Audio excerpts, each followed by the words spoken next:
la pagina che, a dire la verità, qua sta succedendo di tutto. Non è oltre la pagina, che giorno è, però dopo c'è oltre la pagina. Aspetta, cosa faccio? Visto che ho sbagliato, persevero senza essere diabolico, perché sono tifoso dell'Inter e non del Milan. La scaletta, andiamo a...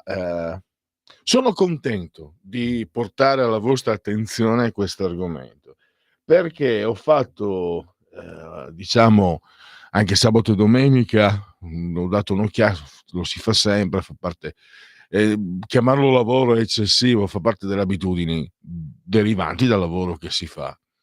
Insomma, io non l'ho trovata, l'hanno data in pochissimi. Qual è la notizia? Vi ricordate gli incidenti del 23 febbraio? Gli studenti picchiati dalla polizia fascista.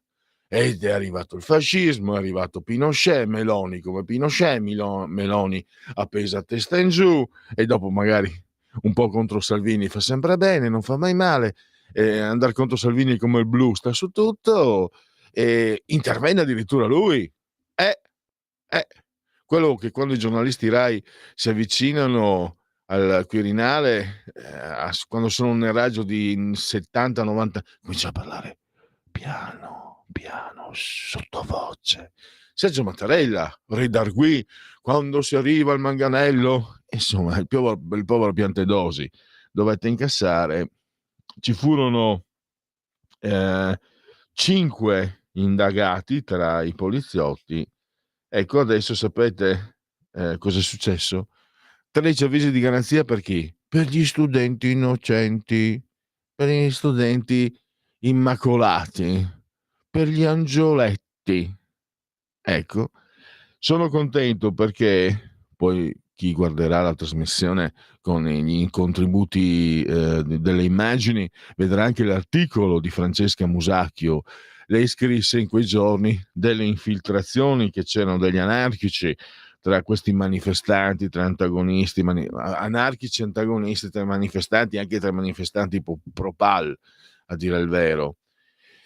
E lei fu l'unica a dirlo, lo dicemmo anche qui con lei a Radio Libertà e torniamo a dirlo. Adesso però ci sono anche diciamo i fatti. 13.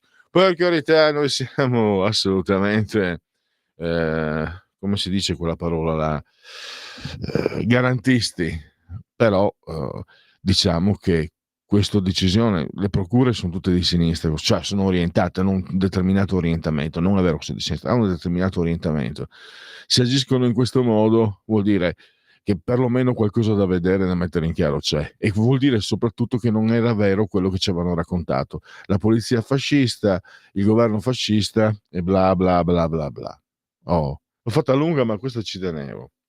Poi invece mi perdonerete, ma andiamo a casa mia, perché andiamo a intervistare, terza pagina, andiamo a intervistare l'autore di un libro che attraversa 7 secoli di storia friulana. Libro ai figli di Miriam, una storia vera che attraversa i secoli, 2 continenti. Editore inedit, collana narrativa storica, 18 euro, 334 pagine, trovate anche online nelle librerie. L'autore Danilo Narduzzi, che a suo tempo è stato anche un politico, assessore regionale per la Lega, consigliere regionale e quant'altro, e adesso insegna, insegnante, docente di lettere e scrittore. Questo ve lo posso anticipare perché con Danilo Narduzzi siamo sempre in contatto, insomma, c'è un rapporto antico, antichissimo, prepolitico assolutamente.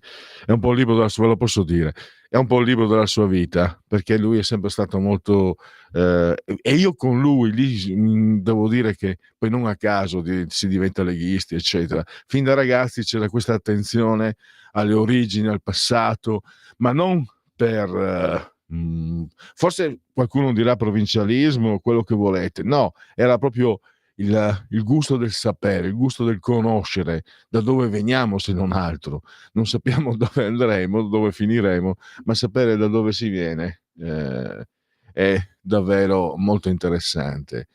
E poi lo sapete, insomma, nella cultura, è un po' tutta la cultura forse italiana, ma in quella di derivazione popolare friulana, la narrazione dei vecchi e ha sempre fatto parte, perlomeno di noi boomers. Poi sicuramente è cambiato tutto. Quando le donne non lavoravano, seguivano la casa, diventavano mamme, nonne, e le nonne raccontavano un sacco di storie ai bambini, storie che spesso erano agganciate alla storia, quella con la S maiuscola. Per esempio, la Maria Scodelera nel cortile San Vito Tagliamento, quando ero bambino, mi raccontava tantissime cose, i bastimenti grandi come la piazza di San Vito. Eh sì, erano anche più grandi della piazza di San Vito. Mi raccontava che suo nonno era andato emigrato, cioè emigrato, lavorava, faceva il mandriano in Maremma e aveva partecipato alla sfida con Buffalo Bill, che c'era stata veramente. E mi raccontava anche un fatto impressionante, cioè in un paese al di là del Tilimint, cioè San Vito Tagliamento di qua e questo paese di là, provincia di Udine, erano entrati i turchi e avevano tagliato la mano destra a tutti i maschi del paese, dai ragazzini agli anziani. Una storia atroce, terrificante. Io devo dire che ho pensato fosse anche drammatizzata in qualche maniera, esasperata. Invece poi cosa succede? Tanti anni dopo, proprio credo per un articolo per la Padania, vado, raccolgo dati, insomma, come si fa normalmente, e la storia parla di dei turchi che sono entrati a Teor, il paese di Fulvio Collovati, il calciatore, e hanno tagliato la mano a tutti. Era un episodio storico che mi raccontava. E lei me lo raccontava perché gli aveva raccontato la sua bisnonna che veniva da quel paese. Ecco come si arriva dalla S minuscola all'S maiuscola quando noi del popolo ci raccontiamo le storie. E qui andiamo addirittura al 1348, nel patriarcato di Aquileia, Ser Mainarduccio da Sacco, che non si sa da dove venga, è un popolano benestante, acquista un pezzo di terra nel 1325 e lì si arriva alla storia di oggi, una storia che è fatta, i Friuli è lì in alto a destra. Da dove vieni tu? Quando ero militare a Taranto, Gio del Colle, Bari, e da Pordenone, Friuli, e dove? E lassù in alto a destra, lassù in alto a destra si capiva. Però lì in quel lembo di terra, senza andare con Ippolito Nievo che raccontava Friuli, piccolo lembo dell'universo, adesso non ho la fase precisa, non me la ricordo neanche, compendio, piccolo compendio dell'universo.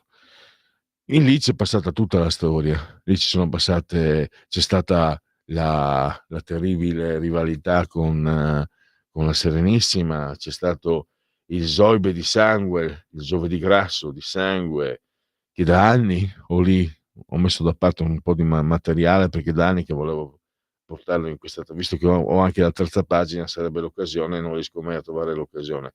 Il crudele giovedì grasso del 1511, il terremoto, non solo quello del 1976, ma anche quello del 1348, la peste, e poi, l'ho appena detto, i turchi, le, le guerre napoleoniche che hanno fatto devastazioni terribili dalle nostre parti, e poi c'è la prima guerra mondiale, la seconda guerra mondiale, l'immigrazione che inizia con l'Italia unitaria nel secondo metà dell'Ottocento, la diaspora dei friulani, quindi abbiamo visto veramente chi è nato e cresciuto lì ha sentito, respirato, anche attraverso quello che raccontano i monumenti, le storie, i paesi, i vecchi, abbiamo sentito la storia passare sopra le nostre teste, perché mi sono divertito nella presentazione che trovate come sempre sul profilo Facebook, lo sapete, questa radio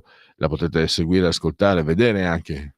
Intanto rivolgo l'abbraccio forte alla signora Carmela, alla signora Clotilde, alla signora Adrianangela, che ci seguono dal canale 252 del digitale televisivo terrestre, perché questa naturalmente è una radio visione. Chi si abbona a Radio Libertà campa oltre 100 meditate gente, meditate. Potete seguirci naturalmente anche grazie tramite la Radio DAB, l'applicazione è quella del telefonino, quella proprio non sbagli mai, se vai sul sicuro ci senti dappertutto. Io poi vi consiglio anche come bussola di orientamento il profilo Facebook dedicato a tutte le donne e gli uomini di buona volontà. Lì il sottoscritto, per esempio, fornisce le anticipazioni delle interviste che sentirete oltre la pagina. Quindi chi ha voglia di lavorare va lì e trova tutto quello che gli serve. E poi il sito Radio Libertà e poi Twitch, il social di ultima generazione. Radio Libertà, siete insieme a il grande Francesco, assiso sulla tolda di comando in regia tecnica, al grosso sottoscritto. Quando sono scoccate siete in simultanea con noi le 12:48, noi qui siamo sospesi a 138,1 metri sopra il livello del mare, temperature 8,4 esterne centigradi, gradi centigradi sopra lo zero. Secondo una scuola di pensiero qua dentro dovrebbero essere 24, 1027,7 millibar la pressione, 65% l'umidità. Quindi genetriaci, ricorrenze e commemorazioni. Avevo scritto, dai ve la leggo perché mi sono divertito, ma magari... Allora, qualcuno è friulano perché glielo hanno detto, qualcuno è friulano nonostante tutto, qualcuno è friulano a sua insaputa, qualcuno è friulano perché non potrebbe essere veneto, qualcuno friulano lo diventerà, qualcuno è friulano da sempre, qualcuno non vorrebbe essere friulano ma lo è lo stesso.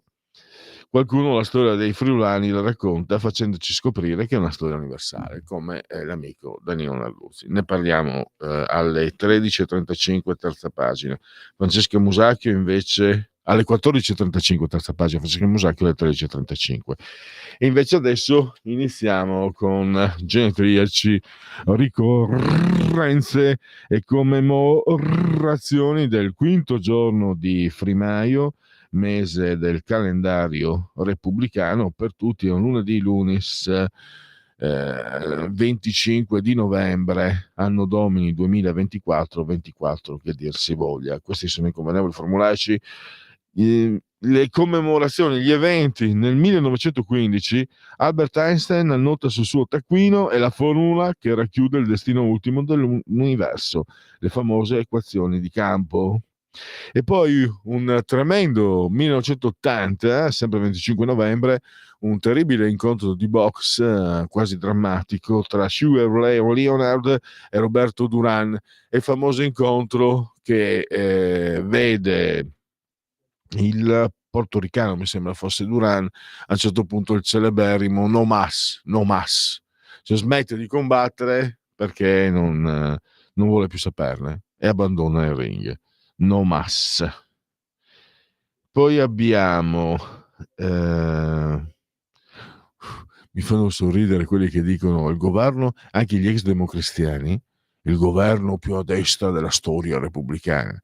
Tambroni e Scelba, signori miei, democristiani non erano propriamente, come dire, dei compagni. Tambroni e Scelba erano fascistoni, non si può dire, erano destroni ben più di quelli che ci sono adesso.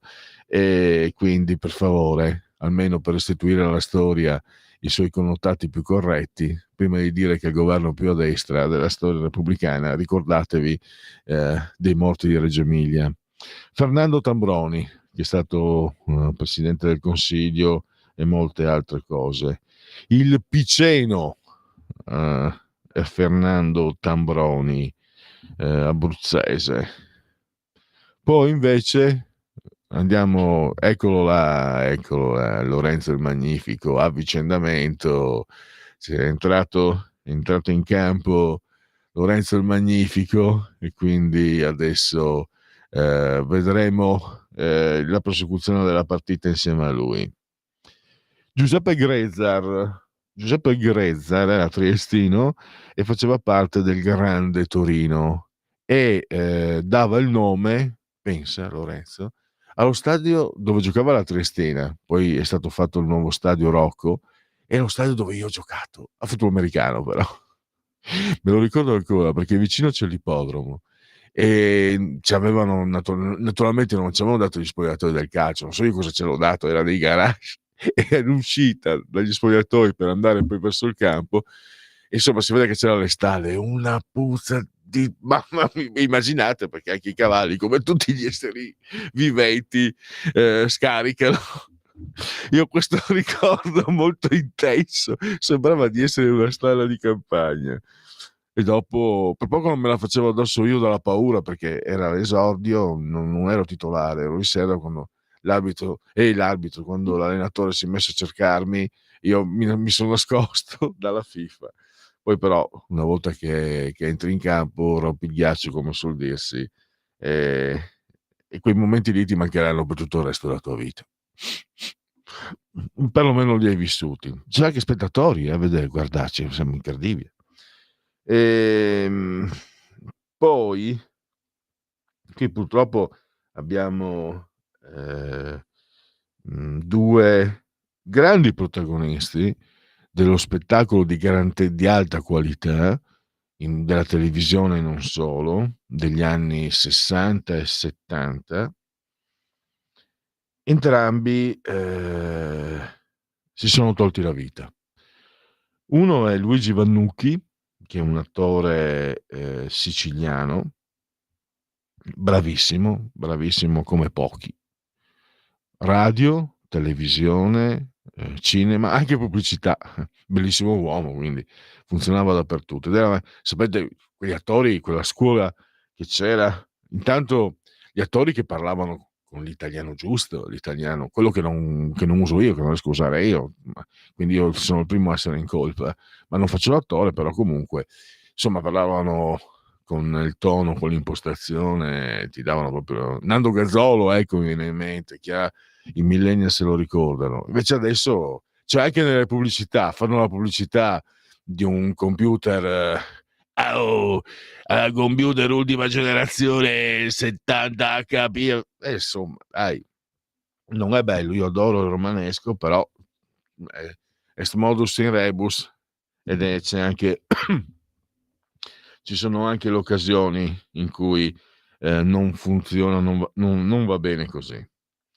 Poi, se mi trovi, l'ho messa, dovresti trovarla, Papa Giovanni XXIII, è un contributo di un paio di minuti, sui bambini, lì ti ho scritto la carezza, dite che è la carezza del Papa, volevo perché è il genetriaco di un Papa amatissimo da noi pop, soprattutto non so il centro-sud, so che qui al centro-nord Papa Giovanni è orobico, bergamasco, ma c'era la foto di Papa Giovanni in tutte le case che mi capitava di vedere dalle mie parti, Friuli e Veneto. Il Papa buono. Non so se l'hai trovata, vediamo il contributo di Papa Giovanni XXIII, la carezza ai bambini. Dovrebbe essere un paio di minuti, forse anche meno, credo.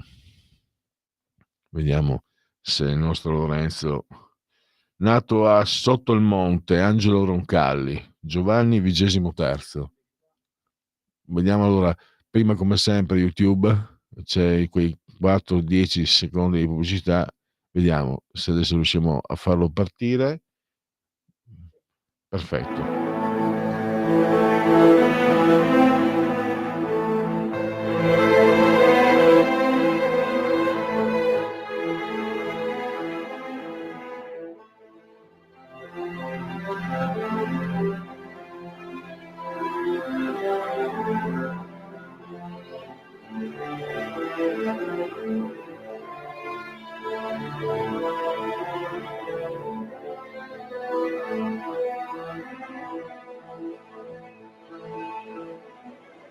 Cari figliuoli, sento le vostre voci. La mia è una voce sola, ma riassume la voce del mondo intero. Qui tutto il mondo è rappresentato. Si direbbe che persino la luna si è affrettata stasera a guardare a questo spettacolo che neppure la Basilica di San Pietro, che ha 4 secoli di storia, non ha mai potuto contemplare. La mia persona conta niente, è un fratello che parla a voi, diventato padre per la volontà di nostro Signore, ma tutti insieme, paternità e fraternità e grazia di Dio. Facciamo onore alle impressioni di questa sera e siano sempre i nostri sentimenti come ora li esprimiamo davanti al cielo e davanti alla terra. Fede, speranza, carità, amore di Dio, amore di fratelli e poi tutti insieme aiutati così nella santa pace del Signore alle opere del bene. Tornando a casa troverete i bambini, date una carezza ai vostri bambini e dite questa è la carezza del Papa. Troverete qualche lacrima da asciugare, dite una parola buona. Il Papa è con noi, specialmente nelle ore della tristezza e dell'amarezza.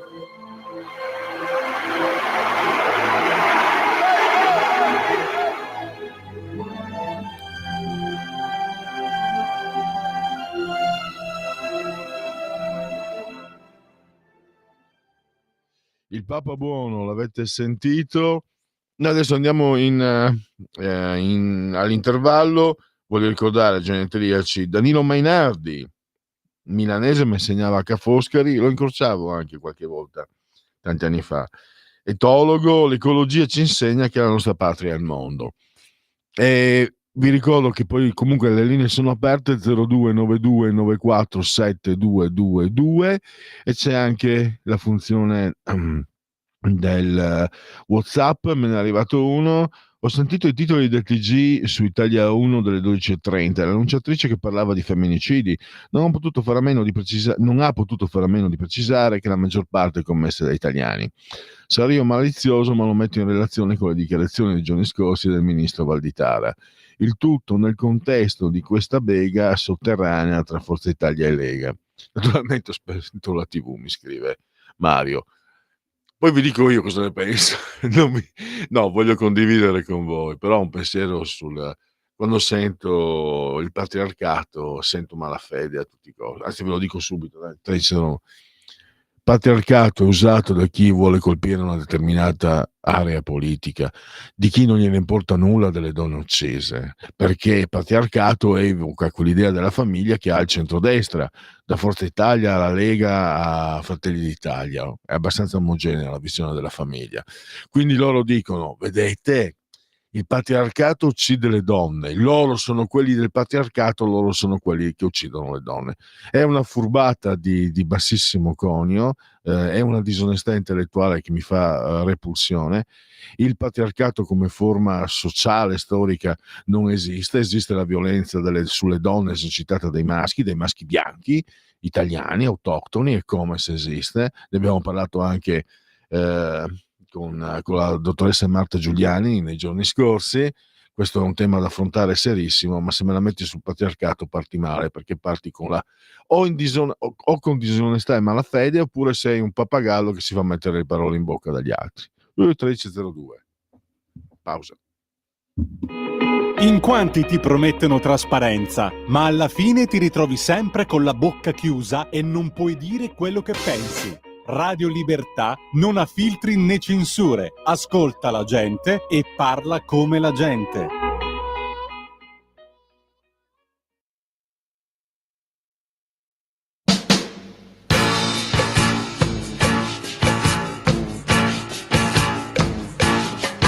Ogni giorno la vita è una grande corrida, ma la notte no. Ogni giorno una lotta, chi sta sopra, chi sotto, ma la notte no. Al mattino è un po' grigio se non c'è il dentifricio, ma la notte no. Tu ti guardi allo specchio e ti sputi in un ecchio, ma la notte no. Ma comincia il lavoro e dimentichi il cuore, ma la notte no. Parli sempre e soltanto delle cose importanti, ma la notte no. E ti perdi la stima se non trovi la rima, ma la notte no. Ti distrugge lo stress e dimentichi il sesso, ma la notte no.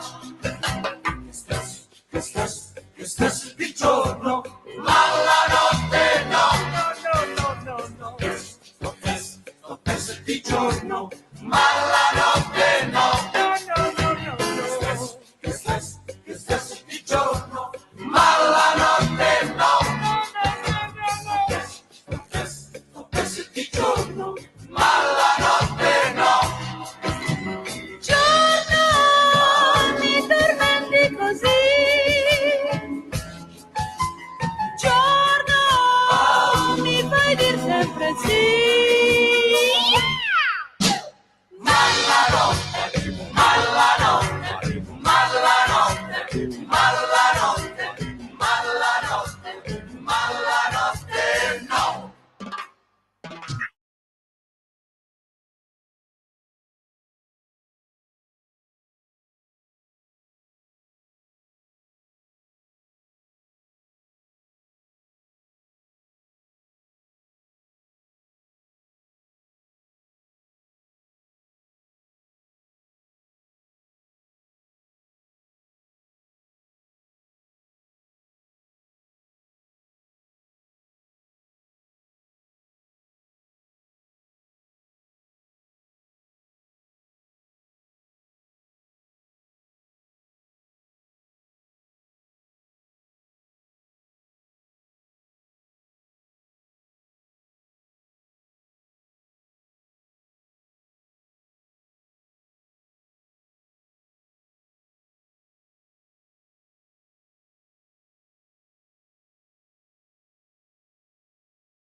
Per la tua pubblicità visita il sito radiolibertà.net. Di nuovo in diretta a Radio Libertà, oltre la pagina, perché Quelli della notte, uno dei più bei prodotti televisivi della TV di Stato di sempre. Eravamo nel 1985, tarda primavera 1985, perché è il genetriaco di Silvia Chiarico, cantante, attrice, quindi sentiremo anche altri brani tratti da quel magico disco. che ebbe un grandissimo successo. Silvani Carico, che era balzata agli onori della cronaca rosa, poi per un certo periodo è stata la fidanzata, l'amorosa di Gianni Rivera, il Golden Boy.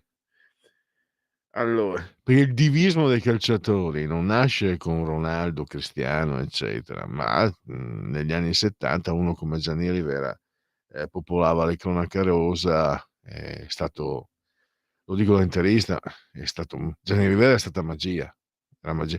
Non si diceva mai Rivera, si diceva sempre come Gigi Riva, Gianni Rivera.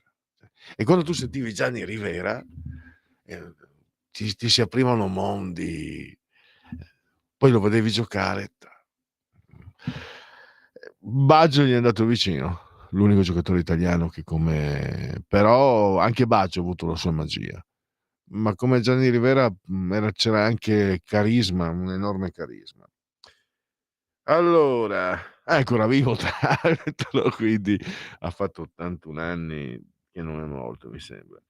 Andiamo avanti, una bellissima attrice, molto, secondo me, se mi permetto, senza accuse di sessismo, spero, molto sensuale, Rosanna Schiaffino, mi ricordo La Mandragola con Philippe Leroy. Dio Zigo non è una bestemmia, i tifosi dell'Hellas che mi ha mandato un amico tifoso dell'Hellas una vignetta sulla difesa del Verona che venerdì sabato non ha funzionato molto bene. Gianfranco Zigoni, lo Pitergino Gianfranco Zigoni, che è stato celebrato un po' da molti giornali, molti si ricordano di lui. Caro mio Lorenzo il Magnifico, Gianfranco Zigoni ha vinto uno scudetto alla fine degli anni '60 con la tua Juventus, dannazione. Anche se lui si è sempre dichiarato innamorato pazzo Hellas Verona.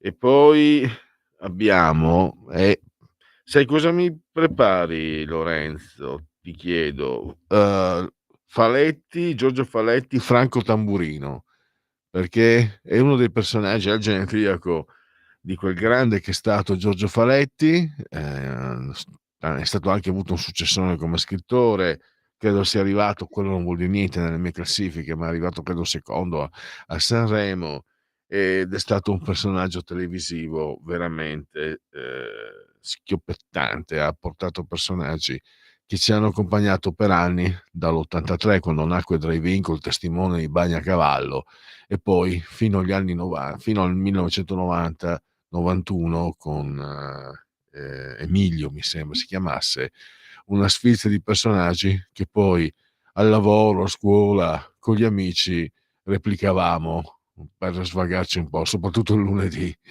E quindi andiamo gente al mondo caro! Questo era il Vito Catozzo con la moglie addolorata, 140 centimetri per 140 kg coperti di pelo. E questo invece è un personaggio da Emilio, Franco Tamburino, lo stilista Abbiategrasso, Milano, Bellinzona, New York. Facciamolo, se è pronto lo facciamo partire.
Franco Tamburino dell'immortale Giorgio Faletti. C'è una telefonata, non facciamo aspettare oltre. Pronto? Non c'è più. È caduta? È caduta. Se volete entrare in diretta 0292 94 7222. Franco Tamburino, Abbiategrasso, Bellinzona, New York, personaggio di Emilio, 1989-1990, non è arrivato 1999, no, 1991 quella trasmissione che sostituiva Drive-In. Giannina Fassio, che molti di voi avranno visto nel Gladiatore, è la moglie uccisa di Quinto Massimo Meridio, quando si vede, quando c'è la scena di lei che mette la mano sopra gli occhi contro sole per vedere chi arriva e poi viene uccisa, eccetera. Ecco, perché nel corso degli anni lei è diventata la compagna di Ridley Scott, del regista del Gladiatore. All'epoca era un personaggio, un modella molto popolare in TV in Italia. Sono arrivati, fatemi finire allora, Gabriele Oriali, Piper, come lo Champagne l'aveva soprannominato Gianni Brera, giocatore dirigente dell'Inter, adesso è a Napoli, e Gilles Hennessy, Law and Order, irlandese, francese, svedese, italiana, ha recitato anche in Europa Joe con Jean Reno, una serie di telefilm. Ecco, abbiamo una telefonata, pronto? Sì, buongiorno signor Pellegrini Getta. Buongiorno. Allora, oggi è la giornata della violenza sulle donne e io voglio dirle questo, perché secondo me le donne si stanno impegnando sempre di più per raggiungere veri rapporti, dico io, di uguaglianza con voi uomini. Allora è importante che l'uomo prenda coscienza che, secondo me, che la liberazione della donna è anche la sua propria liberazione. Tutto qua, io la saluto e una buona giornata.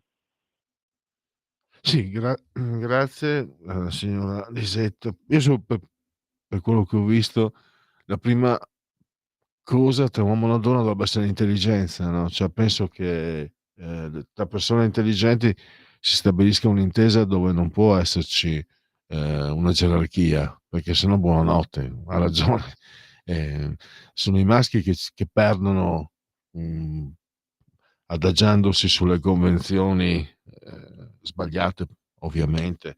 Non sono solo sbagliate, sono anche convenzioni che non convengono, perché, ribadisco, ha ragione perfetto. Io mi baso sulla mia esperienza, ma anche per quello che posso aver visto dagli altri. Un rapporto di scambio continuo è sicuramente un rapporto che va funziona sotto tutti i punti di vista. Funziona e ti completa e ti rafforza, secondo me. Allora, qui un ascoltatore mi ha mandato però è una notizia, quindi io, non avendo la possibilità di verificare la fonte, non posso leggerla come l'ha mandata lui. Si parla della quarta dose dei vaccini, che si sarebbe rivelata letale per tanti, ma qui francamente non voglio tornare indietro in un terreno minato come quello dei vaccini. Ma diciamo che sostanzialmente io non posso leggerlo perché è una notizia importante, seria, e io la devo non solo per il mestiere, ma una questione di responsabilità è sempre meglio verificare.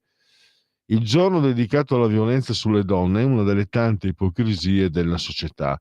Lacrime di coccodrillo per un giorno, tanti mea culpa, ma il giorno successivo si ricomincia con triste regolarità. La violenza è sempre comunque violenza sull'individuo, uomo, donna, bambino, straniero o no, eccetera. Scusatemi un piccolo pensiero. Un abbraccio Gianluca. Si era arrivati, Gianluca, e lì l'aveva voluto addirittura una parlamentare, se non sbaglio, della Lega, poi ci fu un dibattito. Si era arrivati a punire, a equiparare la violenza sessuale all'omicidio. Anche qualcuno ha detto: guarda che se allora uno commette violenza su una donna, la uccide così elimina la testimone e se la passa franca. C'è un'idea, eh, non c'entra tantissimo quello che dice Gianluca, ma c'entra che dovremmo sempre partire, come scrive lui, sono anch'io d'accordo, dall'idea che la violenza è un atto di violenza, è un gesto di violenza. Poi c'è una situazione sociale, e allora le due cose le metto insieme, quello che ha detto l'ascoltatrice Lisetta e quello che dice Gianluca, in un sistema compiuto, in un sistema che funzioni, la differenza tra uomo e donna non ci deve essere, a partire dagli stipendi. Io allora, nel lavoro che svolgo io, il secondo mestiere più antico del mondo, giornalisti femmine e maschi prendiamo tutti, c'è il minimo contrattuale, lo prendiamo tutti, eccetera. Però leggo dalle statistiche, dati Istat, che c'è ancora differenza, le donne prendono meno degli uomini e questo è sbagliato, chiaramente. E questo si può portare a una situazione di dipendenza, nel senso che se una donna non porta a casa soldi, c'ha meno potere d'acquisto, meno potere per autodeterminarsi. Non dovrebbe essere così, non dovrebbe essere che uno ha bisogno dei soldi per autodeterminarsi, mai così nella prassi di tutti i giorni. Non dovrebbe essere così, non deve essere così. Per me non sarebbe così, per molti altri non è così, ma per qualcuno, forse comunque sempre tanti o troppi, lo è. Andiamo, Joe Hennessy, e adesso volevo, prima di entrare nei sondaggetti, rilevamenti demoscopici, se c'è un altro sketch, stavolta manderei il testimone di Bagno a cavallo, sempre con Giorgio Faretti, di cui oggi cade il genetriaco. Vediamo se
Il leggendario testimone di Bagnacavallo di Giorgio Foletti, rilevamenti demoscopici da sondaggetti. 29,3 da termometro politico per Fratelli d'Italia, PD 22,9, 10,5 5 Stelle, Lega 8,4, Forza Italia 8,4, Sinistra Verdi 6,5.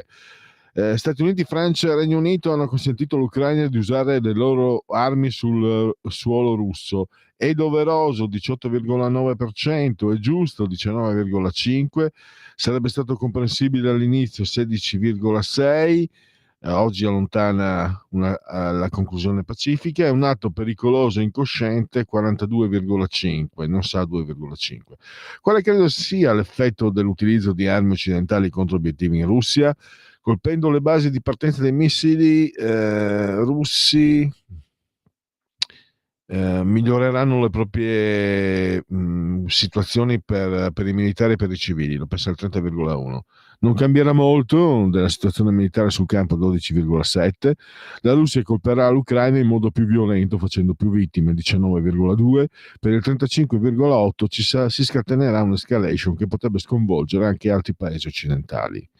La vittoria dell'Emilia in Emilia Romagna e Umbria indica una ripresa del centro-sinistra nel paese, sì per il 42,5%, no per il 56,4%.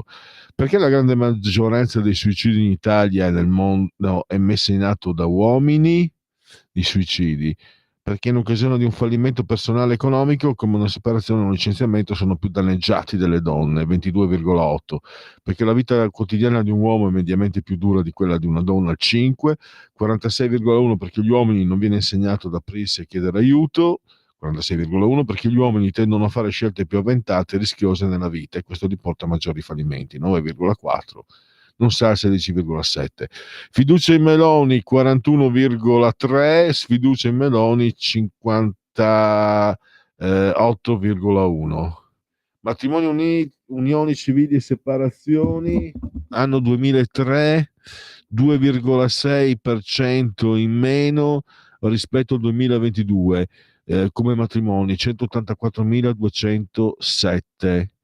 E poi questo ho solo i dati sui matrimoni. 31, vediamo se riesco sì, questo era l'unico. Questo è un sondaggio Eumetra, committente Benny J, abbiamo Schlen, vediamo, scusate se trovo i partiti. Fratelli d'Italia 29,5, 8,9 Lega, Forza Italia 8,9, PD 22,5, 5 Stelle 11,3. Chiudo. Adesso c'è l'ultimo sondaggetto, rilevamento demoscopico, e poi andiamo all'intervallo avremo la prima ospite alle 13.35, Francesca Musacchio. Allora, Fratelli d'Italia 29,4, PD 23,3, 5 Stelle 11, Forza Italia 9, Lega 8,7, Alleanza Verdi Sinistra 6,6. L'esecutore realizzato da EMG, committente RAI. Intervallo.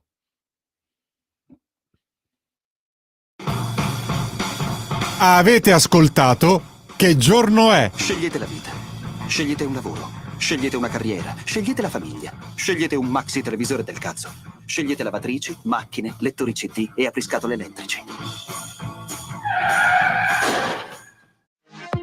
La tua radio è ascoltabile anche con la televisione in digitale. Sul telecomando della televisione digitale o del tuo ricevitore digitale puoi scegliere se vedere la TV o ascoltare la radio.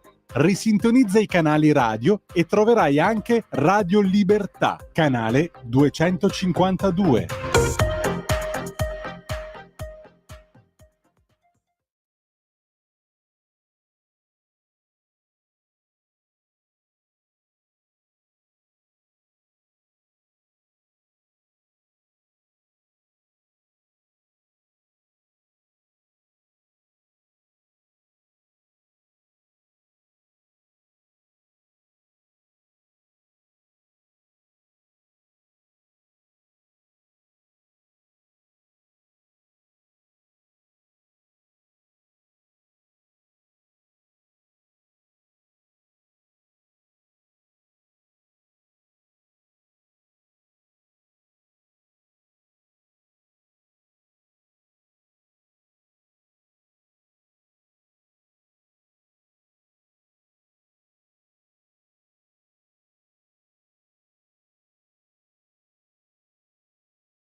Va ora in onda Oltre la pagina.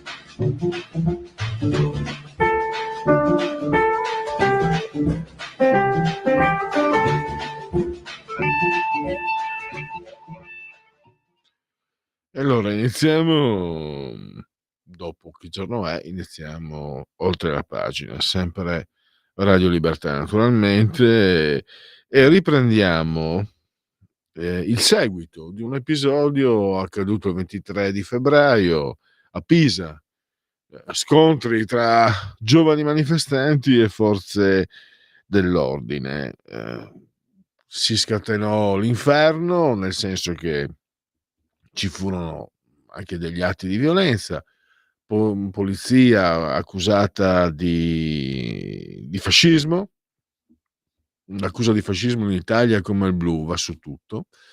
Naturalmente il governo accusato di fascismo. Entrò in campo addirittura lui, Sergio Mattarella, stigmatizzando i manganelli, stigmatizzando le forze di polizia.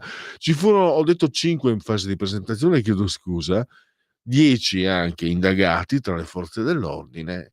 Insomma, è uno degli episodi che ci sta portando verso un nuovo, oscuro, violento, terribile ventennio. Ecco, le cose non stavano così. Intanto ce l'aveva detto subito la nostra ospite Francesca Musacchio, che l'aveva scritto anche sul Tempo, accusando e rilevando l'infiltrazione, questo credo lei ha le sue fonti, infiltrazione di antagonisti e di anarchici, cioè di violenti organizzati tra questi cosiddetti studenti. E adesso la procura, la Digos, dopo un'accurata indagine, ha diramato 13 avvisi di garanzia per quegli studenti là, per quelli che in realtà saranno sicuramente violenti, però erano là che picchiavano i poliziotti. Infatti l'accusa è di aver picchiato poliziotti, sputato, eccetera. Per alcuni di loro, per altri nei 13 di aver organizzato comunque una dimostrazione che non solo non era autorizzata, ma era stato detto loro di andare in determinate aree, invece, grosso modo, riassumo con parole mie, invece sono andati altrove, quindi hanno anche disatteso quelle che erano state le indicazioni delle forze dell'ordine. Ha ripreso tutto questo Francesca Musacchio sulle pagine del Tempo e lo riprendiamo insieme perché lei ha i nostri microfoni. La saluto, la ringrazio. Francesca Musacchio, direttore di FCS.report e collaboratore del Tempo. Benvenuta, bentornata ai nostri microfoni, Francesca. Grazie a voi, bentrovati. Ecco, intanto sottolineo questo, che credo che tu sia stato, se non l'unica o quasi, che a suo tempo avesse portato, e il Tempo, diamo merito anche al quotidiano dove scrivi, e anche FCS.report hanno riportato questa notizia. Adesso questa notizia a suo tempo 23 tu riportavi queste considerazioni, e adesso a distanza di 9 mesi vediamo che 7 mesi, chiedo scusa, vediamo che erano assolutamente, non c'era dubbio, ma erano fondate, tant'è che ci sono 13 indagati tra i cosiddetti studenti. Io partirei da qui, cioè quanta fatica si fa a dire le cose come stanno, a rispettare i fatti, quando i fatti vengono compiuti da coloro che magari stanno un po' più simpatici ai grandi giornali. Prego. Ma guarda, questa vicenda è emblematica di tutto quello che accade, io direi, in quasi tutte le manifestazioni. In questo ultimo periodo siamo stati, purtroppo abituati a vederne tante di manifestazioni, soprattutto quelle legate ai movimenti pro-Palestina. E tutte le volte che, questa era una di quelle, una manifestazione, tutte le volte comunque in generale che le forze dell'ordine sono in ordine pubblico, scusa il gioco di parole, e vengono sistematicamente attaccate, perché io di manifestazioni del genere ne ho fatte tantissime per motivi professionali, seguendoli da giornalista, e forse ce lo siamo detto anche qui. È lampante, visibile, si capisce quando la manifestazione sta per degenerare da tutta una serie di atteggiamenti, comportamenti, parole che vengono dai manifestanti, e da lì, da quel momento in poi, capisci che l'aria non è più quella.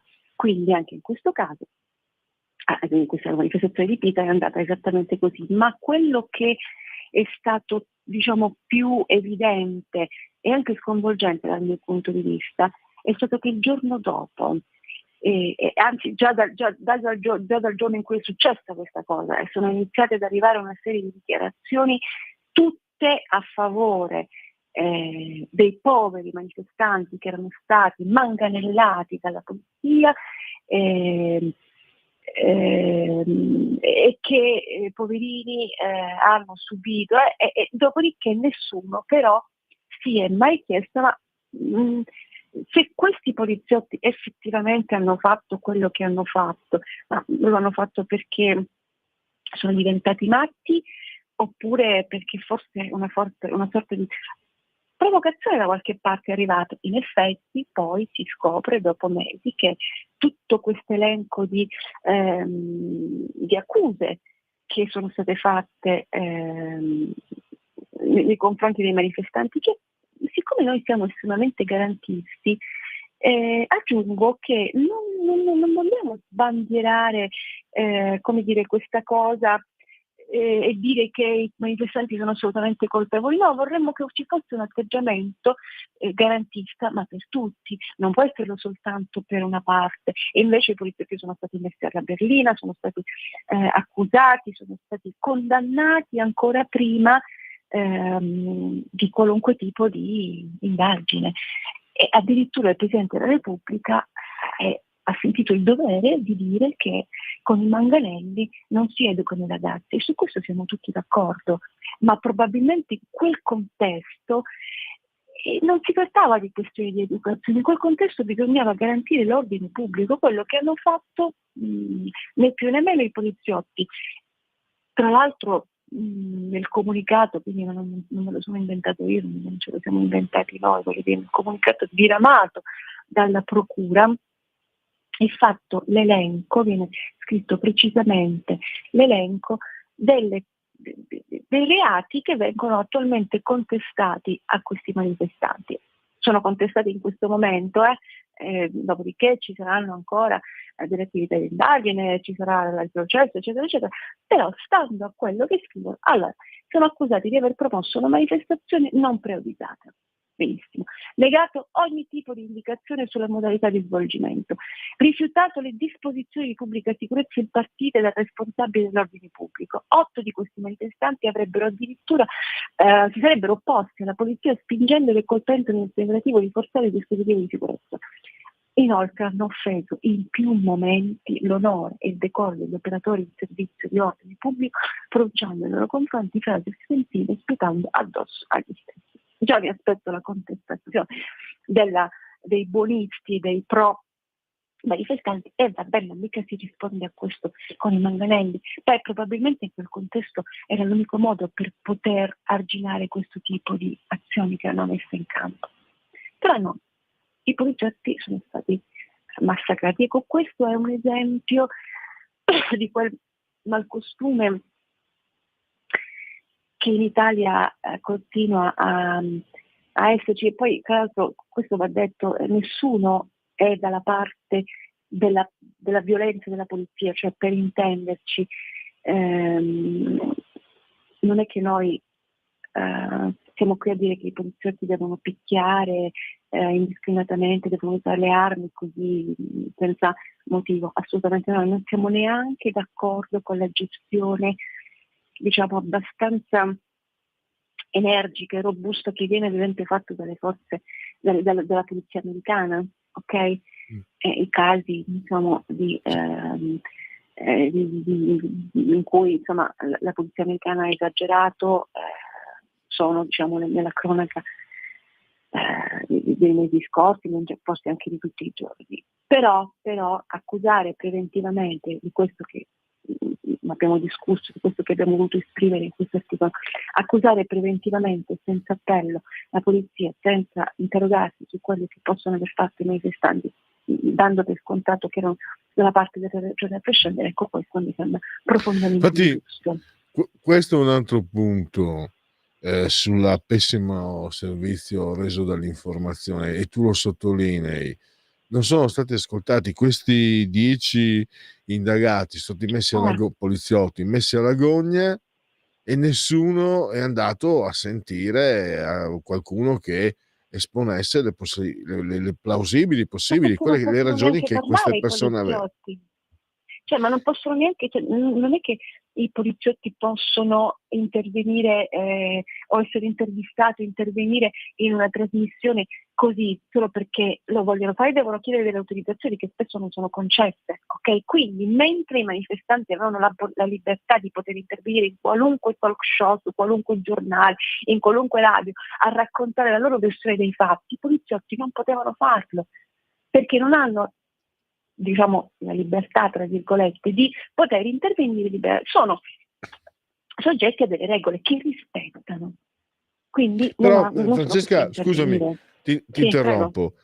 Quello che è vero, quello che dici tu non l'ho tenuto conto, però quello che vedevo nel dibattito è che chi magari sollevava obiezioni, chi portava avanti quelle osservazioni che hai portato avanti tu nei tuoi articoli quella volta, io ti dico, anche come persona che non sta certo dalla parte degli antagonisti eccetera, e poi spiegherò anche il perché, c'era un po' il clima che era stato creato, era beh sì, ma insomma erano dei ragazzini, hanno usato anche i poliziotti, hanno usato i manganelli, cioè c'era paura un po' a prendere. Io ho cercato, poi quando io ho letto il tuo articolo, i tuoi articoli di quella volta, ho detto aspetta un attimo, cerchiamo di capire meglio come stanno le cose, e se ti ricordi ti invitai, abbiamo fatto una trasmissione su quello, e quello ho capito, i poliziotti ho capito, non possono, ma chi ne perora la causa, chi magari dà una spiegazione diversa da quella, poi per carità, siamo in Italia,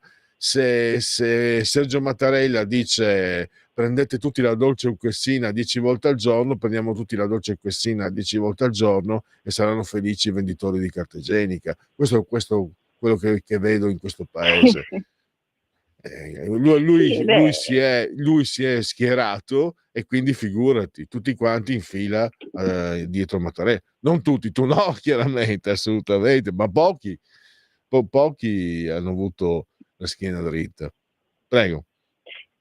Sì, no, infatti diciamo che la posizione a favore dei manifestanti, da qualunque parte sia arrivata, era una posizione che non doveva essere espressa in questi termini.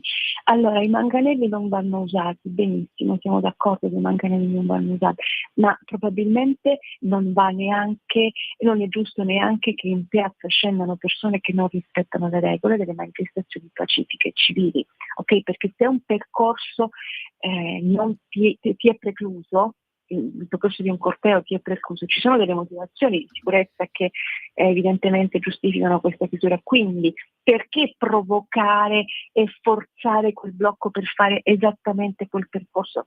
Ne puoi fare un altro, ti danno un altro percorso, non ti dicono tu non manifesti proprio, ti dicono guarda da questa parte no, vai da questa, e noi invece loro volevano andare esattamente da quella parte per motivazioni che diciamo non voglio neanche andare ad analizzare, e quindi probabilmente chi diciamo non conosce la manifestazione, forse chi le conosce benissimo e quindi conosce esattamente le dinamiche, prende le posizioni di questa gente. Io ne ho partecipato a tantissime di queste manifestazioni dove a un certo punto vedi proprio il momento in cui sta per degenerare, quando i manifestanti vogliono forzare un blocco, passare da una strada in cui non possono per questioni di sicurezza, quando non hanno le autorizzazioni e le pretendono, quando magari da una manifestazione statica vogliono che sia dinamica,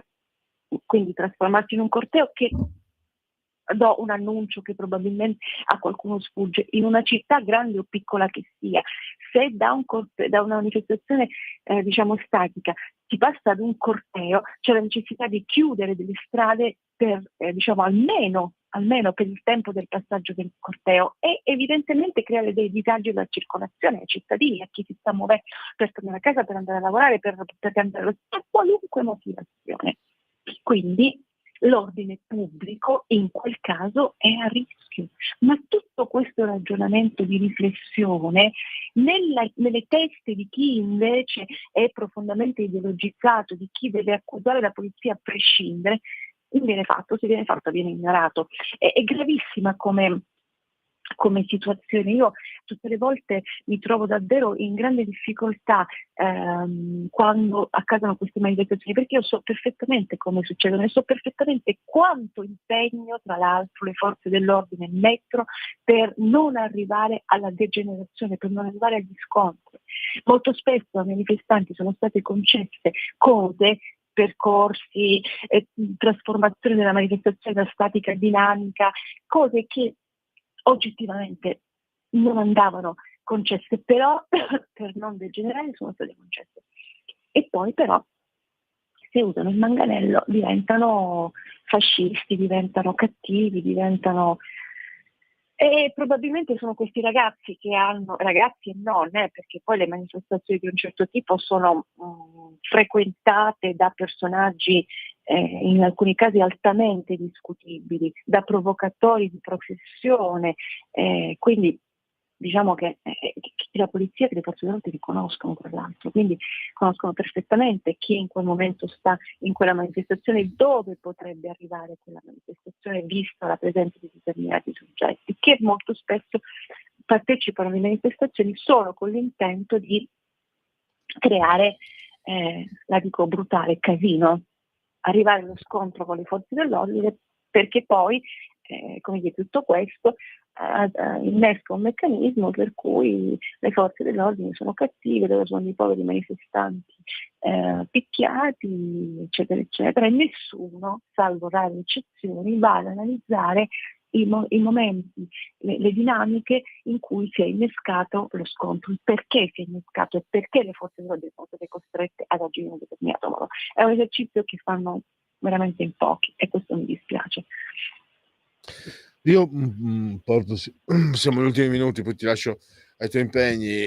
Io mi ricordo negli anni 90, se ti ricordi, la Lega era secessionista ed eravamo particolarmente malvisti sia da destra che da sinistra, e mi ricordo anche esponenti giovani, no? Manifestanti, l'ora era Alleanza Nazionale, comunque erano tutti missini lì, parlo Pordenone, quello che conosco io, insomma, e c'erano quelli di sinistra, sinceramente, e ci guardavano tutti male, destra e sinistra, ripeto, però l'impressione che ne trassi io, sono passati tanti anni, ma non ho cambiato idea, è che ci fosse molta più malafede, cioè c'era una sorta quasi di organizzazione di impunità, e io la chiamo malafede, non so se è il termine, insomma, Sì. per dirla papale, mi stavano molto più sulle scatole quelli di sinistra, perché vi intravedevo vigliaccheria, anche vigliacchetti, gente che sapeva che se ti colpiva per esempio lo sputo, loro sanno che è impunito, eccetera. Mentre magari quello di destra era un po' più, magari era anche più offensivo, ma era più diretto. Insomma, personalmente io non sopportavo né uni né gli altri, ma quelli di sinistra non li sopportavo proprio per il comportamento che vedevo proprio sul campo. Prego. Sì, allora guarda, ti dico, ci sono delle azioni, così come dici tu, che quelli di sinistra non li sopportavi sul campo, no? Ci sono delle azioni, delle parole, delle frasi, degli slogan, dei modi di comportarsi che si ripetono in queste manifestazioni, si ripetono sempre, ok? E caratterizzano le manifestazioni. Voglio dire, se partecipi a una manifestazione, diciamo, che non sia una manifestazione di centri sociali, movimenti antagonisti in genere, avrai un certo tipo di approccio. Se partecipi a una manifestazione organizzata da anarchici, centri sociali, antagonismi, quindi diciamo quella che una volta veniva chiamata sinistra extraparlamentare, usiamo questo termine, l'approccio è diverso, è proprio anche a livello semantico, a livello di slogan, ed è quasi sempre diretta a creare un nemico dall'altra parte della barricata. Dall'altra parte della barricata ci sono le forze dell'ordine che rappresentano lo Stato, quindi nella doppia veste questo tipo di manifestazioni, e nel caso delle manifestazioni pro-Palestina anche contro gli ebrei in generale, perché poi sono emerse in più di una circostanza, sono emersi striscioni, meglio bandiere di Hamas, si è inneggiato ad Hamas, eccetera, eccetera. E però le dinamiche sono sempre le stesse. Dopodiché, se andiamo ad analizzare le manifestazioni dell'estrema destra, che personalmente non condivido, esattamente come non condivido questi di estrema sinistra, l'approccio, pur nelle contestazioni, è di un altro tipo. Non lo sto giustificando, è giusto per fare la differenza rispetto a queste due dinamiche. E però quello che caratterizza in alcuni contesti un certo tipo di manifestazione è proprio l'attacco alla polizia. Alla polizia, alle gente, alle forze dell'ordine, a quelli che si occupano di ordine pubblico, che è un argomento peraltro molto sensibile, soprattutto in questi ultimi tempi, quando le aggressioni alle forze dell'ordine non sono soltanto relative alle manifestazioni, ma avvengono anche in contesti diversi, magari in servizi banali che questi agenti svolgono, non avvengono in qualche modo aggrediti. Ecco. Siamo arrivati alle conclusioni. Allora, ringrazio ancora Francesca Musacchio.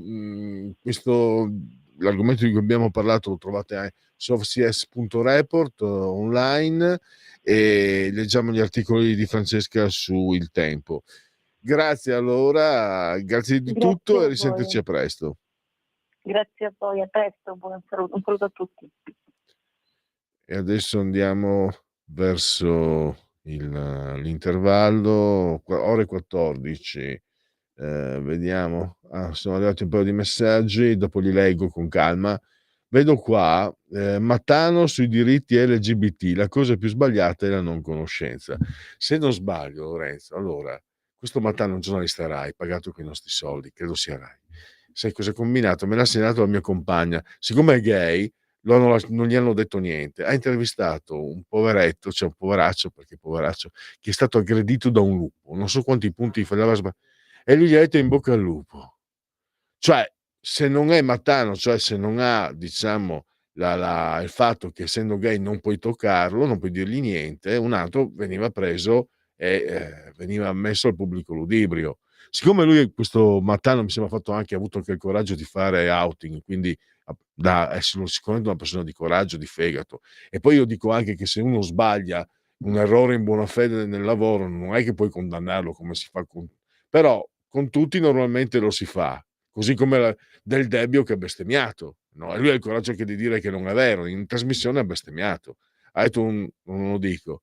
Del Debbio, naturalmente, siccome è ammanicato, è amico di tutti, cioè si è ammanicato coi potenti giusti, non lo tocca nessuno. Un altro sarebbe stato, come è successo, sarebbe stato cacciato. Vabbè, questo è, per carità, è il mondo che va così, tanto è inutile anche pensare di aggiustarlo, però almeno diciamo, perché sennò sembra che sia giusto questo mondo, no, diciamo che è fatto così. 14.01 sforato come sempre. Stai ascoltando Radio Libertà, la tua voce libera, senza filtri né censure, la tua radio.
Eccoci di nuovo in diretta in simultanea quando sono scoccate le 14.05, genetriaco di Silviani Chiarico, quindi ne approfittiamo per riascoltare le canzoni che ci tennero compagnia nella tarda primavera del 1985, cantate da Renzo Arbore e dalla magnifica banda di Quelli della Notte, che fece epoca assolutamente. Poi nel 1987 Frassica e Arbore replicarono un'analoga trasmissione. Adesso invece noi abbiamo lo spazio quotidiano dedicato a Qui Parlamento. Grazie a Lorenzo il Magnifico abbiamo da Montecitorio un intervento di Elisabetta, credo Montecitorio, non so se è senatrice o è parlamentare, Camera dei Deputati, quindi Montecitorio, Elisabetta Montemagni. Ascoltiamola insieme e dopo di lei ci sarà un intervallo musicale, penso farò mandare ancora Quelli della Notte, sperando di farvi cosa gradita. Beh, l'85 dai, erano begli anni, si stava uscendo dagli anni di piombo, c'era un bel clima anche economico, un bel clima sociale, positivo.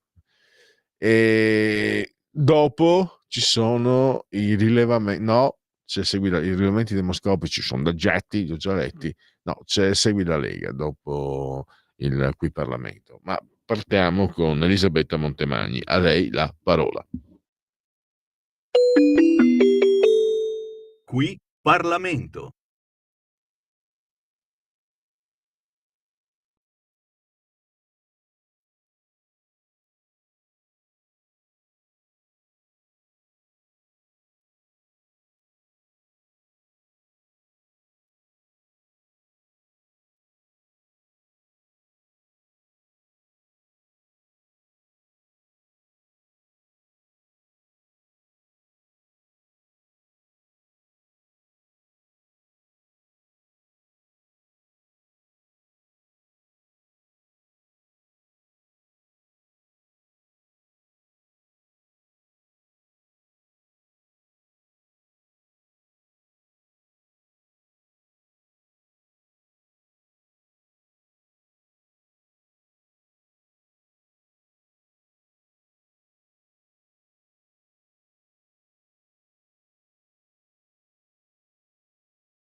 ai sensi della sezione quarta articolo 611 del capo 1 del disegno di legge in esame, determinata dall'ente concedente in funzione dei servizi e dei lavori richiesti dal concessionario, non può superare di regola i 15 anni.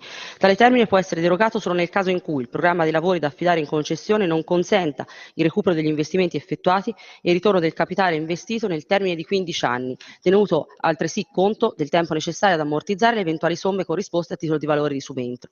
Al termine della concessione l'ente concedente procede al nuovo affidamento. L'articolo 11 reca, come chiarito dal comma 1, una disciplina specifica dedicata al settore autostradale, che integra quella recata dal Codice dei contratti pubblici per la generalità delle concessioni. In particolare l'articolo 11 disciplina l'estensione della concessione autostradale, determinata da motivi di pubblico interesse o derivante da inadempimento del concessionario, individua la disciplina applicabile nelle more dell'affidamento a un nuovo concessionario. L'articolo 12 disciplina la procedura relativa alla fissazione dell'aggiornamento delle tariffe autostradali in base a criteri specifici quali distanza percorsa, flussi di traffico e indice inflativo. Le tariffe sono determinate in base alle caratteristiche delle infrastrutture autostradali e garantiscono integralmente la copertura dei costi di costruzione, manutenzione e gestione, nonché eventuali oneri finanziari e costi esterni. La norma disciplina inoltre la destinazione delle risorse al Fondo nazionale per gli investimenti sulla rete autostradale e al Fondo per l'equilibrio economico-finanziario e le modalità di ripartizione delle risorse del Fondo nazionale per gli investimenti sulla rete autostradale.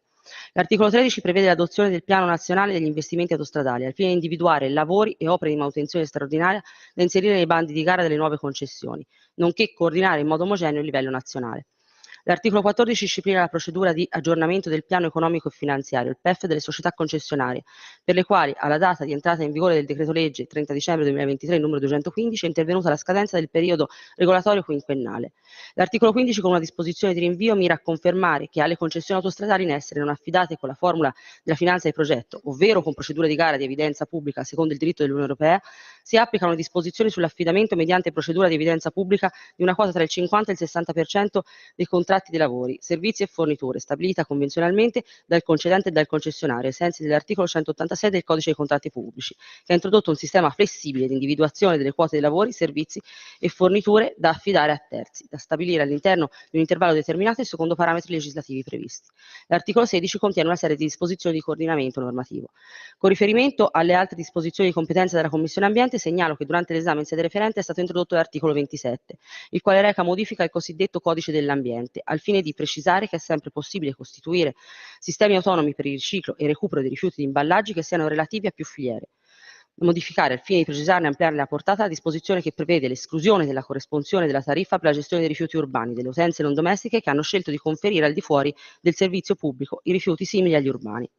Tale nuova disposizione è rivolta in particolare a recepire nel provvedimento in esame le segnalazioni formulate dall'Autorità Garante della Concorrenza e del Mercato circa la necessità di esplicitare la possibilità di costituire sistemi autonomi multifiliera per la gestione degli imballaggi quando diventano rifiuti, nonché per prevedere la riduzione della tariffa rifiuti per le utenze non domestiche che decidano di conferire i propri rifiuti urbani al di fuori del servizio pubblico.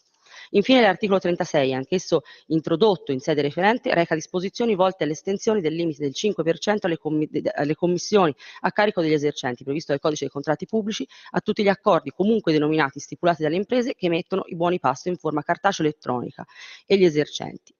Viene altresì stabilito che le clausole contrattuali contrarie sono nulle. Comma 2.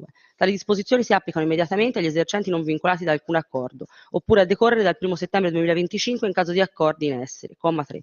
Sono inoltre recate disposizioni finalizzate a regolare i buoni pasto emessi entro il 1 settembre 2025 e a consentire il recesso alle imprese emittenti per i contratti in corso senza indennizzi o oneri. Comma 4.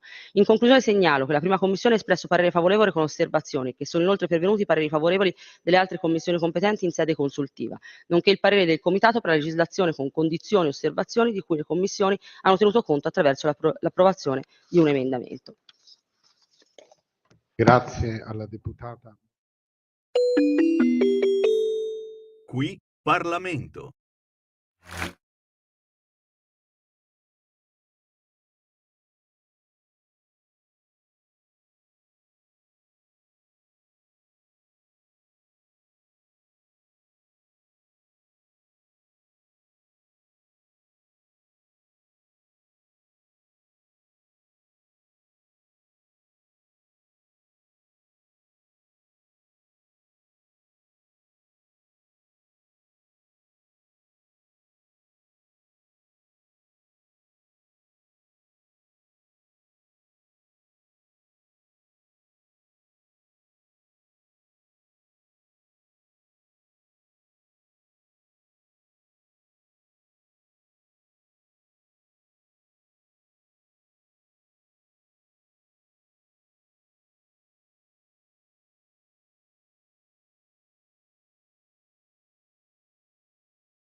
lasciamo il grande Renzo Arbore, la sua strepitosa band, andiamo incontro a Segui la Lega, linee comunque aperte, ancora qualche minuto per voi, 0292 94 7222, se volete intervenire.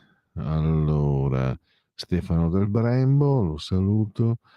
L'uomo assassino è un per mille, andrà a morire in galera, ma la maggior parte degli uomini non comandano neanche il colore dei mobili della macchina e mangiano toast sul balcone. Secondo me vale come un'altra idea. A me sembra che l'uomo è un muto, per il 95% degli eterosessuali l'uomo comanda con uno e due di picche. Questa è la visione di Stefano del Brembo. Io negli anni più belli dell'Italia servivo 1000 famiglie a settimana. E in ogni caso comandava sempre la donna, dice lui. Bruno, tu dal Brembo, guarda che comunque la realtà lombarda è sempre stata, per come me la ricordo io, la donna lombarda è sempre stata molto più emancipata anche della donna, sicuramente della donna veneta, e per come ho visto io, delle donne venete e friulane, molto più emancipate. Quindi è sempre stata una regione molto... se lui fa riferimento a Lombardia, anche se sono un discorso più complesso, ma per esempio se tu fai riferimento a Lombardia hai un'unità di misura diversa che altrove, più avanzata, più progredita. Allora, qui svolta Novax negli USA, dopo Kennedy arrivano Weldon, Macari, la rassegna di Enrico Perucchietti. Questo è un altro ascoltatore che ci segnala questa informazione. Volevo intanto, a proposito di informazioni, prima che me ne scordi, vi segnalo, voglio ricordarvi, dopodomani qui a Milano, ci tengo perché Patrizia Gallini è un'amica preziosa della nostra radio e lo sapete, è l'imprescindibile organizzatrice di Parola di Scrittore, e quindi dopodomani 27 di novembre 18:30 qui a Milano nella libreria Il Dodo Bookseller, che è in via Vallarsa 11 a Milano, presentazione del romanzo noir I fantasmi del banchiere nero, romanzo di cui un thriller, un giallo di cui abbiamo parlato con l'autore, che è Ippolito Edmondo Ferrario, e che sarà presentato da Antonio Bozzo e Roberto Schira. Poi aperitivo conviviale, quindi diciamo l'utile e il dilettevole insieme, dopodomani a Milano 18:30 nella libreria Il Dodo Bookseller, che è in via Vallarsa 11. Questo volevo segnalarvi, e poi vediamo se riesco a farlo inquadrare, perché non lo so se ce ne siano in ascolto. Qualcuno dice che siamo diventati 78, 82 addirittura gli ascoltatori del sottoscritto, sono troppi. È difficile, faccio fatica a immaginarmi comunque che tra questi ascoltatori ci siano lettori del domani, ma io comunque mi rivolgo a loro, magari per un passaparola. State un po' attenti a farvi prendere in giro, perché io come lettore non amo farmi prendere in giro neanche dai quotidiani di riferimento, che possono essere, per chi non è di sinistra, La Verità, Libero, Il Giornale, Il Tempo, perché non so se si riesce a inquadrarlo da vicino. Allora, vediamo in modo che si possa leggere. Lo punto lì, ecco, sì, così. Vedete? Allora lo leggiamo insieme. L'asse sovranista difende Netanyahu. È il titolo di apertura, doppia riga. In Libano feriti i caschi blu italiani. Ecco, questa è una presa in giro, è un imbroglio, perché lo sapete, qualche tempo fa è stata colpita l'Unifil, i caschi blu in Libano, da proiettili dagli israeliani, quindi grande scandalo. Gli israeliani, nessuno dice che Hamas lì, Hezbollah, hanno i depositi attaccati, li hanno messi proprio attaccati apposta, perché così se vuoi colpirgli i loro depositi devi colpire la base UNIFIL, eccetera. Comunque cattivoni israeliani come sempre ormai, è così che va. Ho letto ieri anche, c'è stata l'assemblea di Vannacci, è intervenuto via, non so, Skype, ho letto su diversi giornali, quindi la notizia è verosimile. È intervenuto Matteo Salvini, grandi applausi, grandissimi applausi per Matteo Salvini da parte dei seguaci di Vannacci, però quando Salvini ha citato Netanyahu, lo sapete, Netanyahu accusato di essere un criminale di guerra, quindi Crosetto ha fatto sapere che se arriva in Italia, se entra in Italia bisogna arrestarlo, mentre Salvini ha detto se viene in Italia è il benvenuto. Quando ha parlato di Netanyahu favorevolmente a Israele è stato subissato dai fischi, quindi ormai Matteo Salvini dai seguaci del generale Vannacci. Cioè, torto ragione che sia, scusa, l'indirizzo dell'opinione pubblica italiana, io la penso diversamente, comunque non è importante quello che penso io, l'indirizzo è contro Israele. Allora, tutti i cattivoni, poi lo mettono perché sono giornalisti, non possono permettersi di fare brutta figura. I feriti tra i caschi blu sono stati colpiti da Hezbollah, da razzi di Hezbollah, però lo mettono più in piccolo, più in basso, perché il titolo, guardate, i sovranisti che stanno con quei cattivoni di israeliani che colpiscono i caschi blu italiani. È un po' come il patriarcato, disonestà intellettuale, a mio avviso. Invece tutta roba vera, tutta roba sincera, più vera, sincera. Segui la Lega. Segui la Lega è una trasmissione realizzata in convenzione con La Lega per Salvini Premier. Rapidissimo volumemente. Allora, legaonline.it, scritto legaonline.it, segui la Lega prima che la Lega seguisca te, alla Pellegrino, segua te alla Marciana. Quante cose si possono fare da su questo sito, per esempio firma anche tu, fai sentire la tua voce, difendere i confini non è un reato, hashtag io sto con Salvini. Puoi leggere l'Instant Book, mi dichiaro colpevole di aver difeso l'Italia, richiesti 6 anni di carcere per Matteo Salvini, il processo Open Arms, sentenza 20 di dicembre, poi le feste della Lega, mi raccomando, e poi la possibilità di iscriversi, facilissimo, si versano 10 euro, li si può versare anche tramite PayPal senza nemmeno vi sia la necessità che siate iscritti a PayPal. Il codice fiscale, gli altri dati richiesti e vi verrà recapitata alla magione. Ma se di mezzo ci sono poste italiane, raccomando, ampli, profondi, calorosi, gesti apotropaici alle femminucce, ai maschietti e a tutti i sessi previsti e anche quelli non previsti, perché io sono molto inclusivo. La tessera Lega Salvini Premier. Poi abbiamo il gesto di autodeterminazione civica, i soldi sono nostri, ma lo Stato se li tiene, però noi possiamo dirgli dove spenderli, sono già soldi persi, però almeno possiamo dire dove spenderli. In questo caso, questo è un redazionale della Lega, noi indichiamo con lietezza del cuore i soldi, il 2 per 1000 per la Lega. Il tuo sostegno vale il 2 per 1000, una scelta libera a difesa dell'Italia in Europa. Nella tua dichiarazione dei redditi scrivi D43, non ti costa nulla.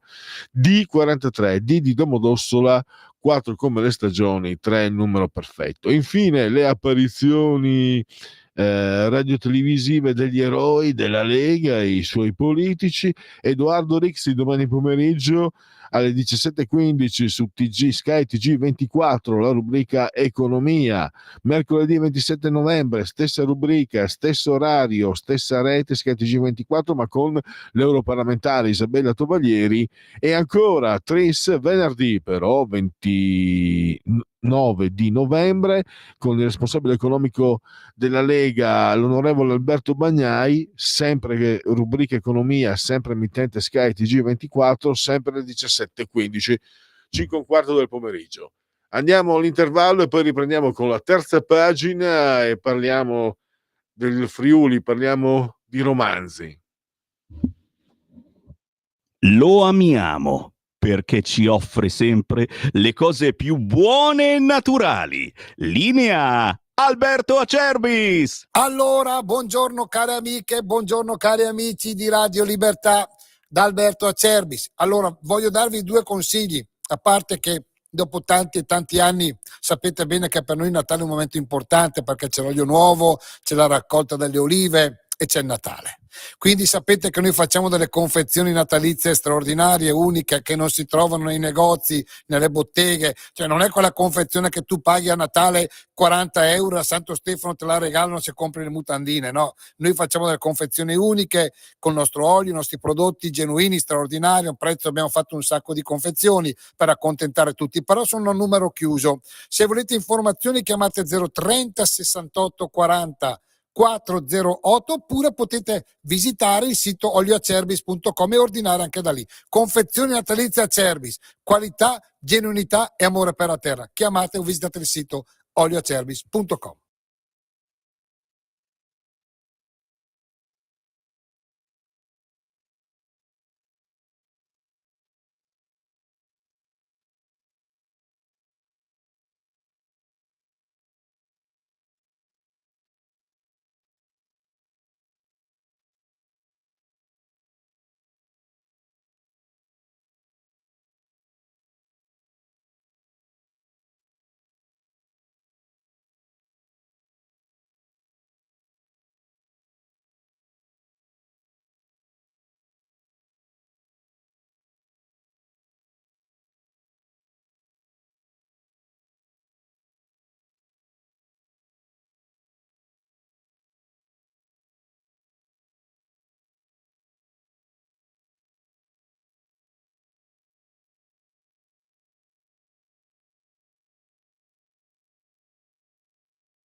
Va ora in onda, terza pagina.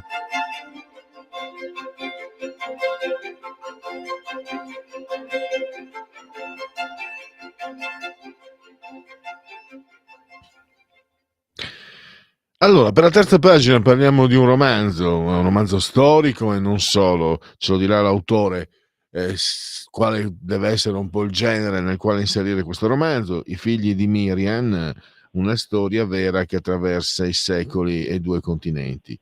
Editore Inedit, collana narrativa storica, 18 euro, 334 pagine, trovate nelle librerie e naturalmente anche online.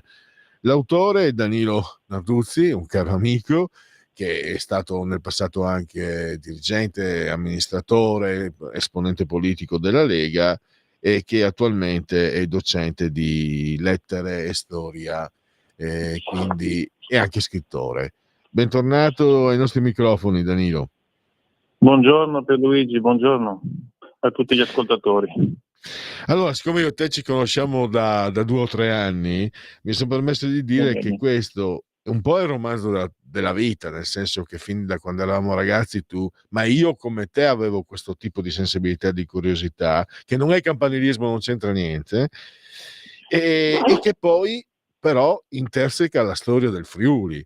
E il Friuli ha visto la storia con la S maiuscola, perché da lì è successo di tutto. E quindi attraverso anche un lavoro di approfondimento, di studi nelle biblioteche, ascoltando testimonianze di vecchi professori nei paesini, eccetera, hai fatto questa ricostruzione che si ferma al 1325 con il misterioso Ser Mainarduccio da Sacco.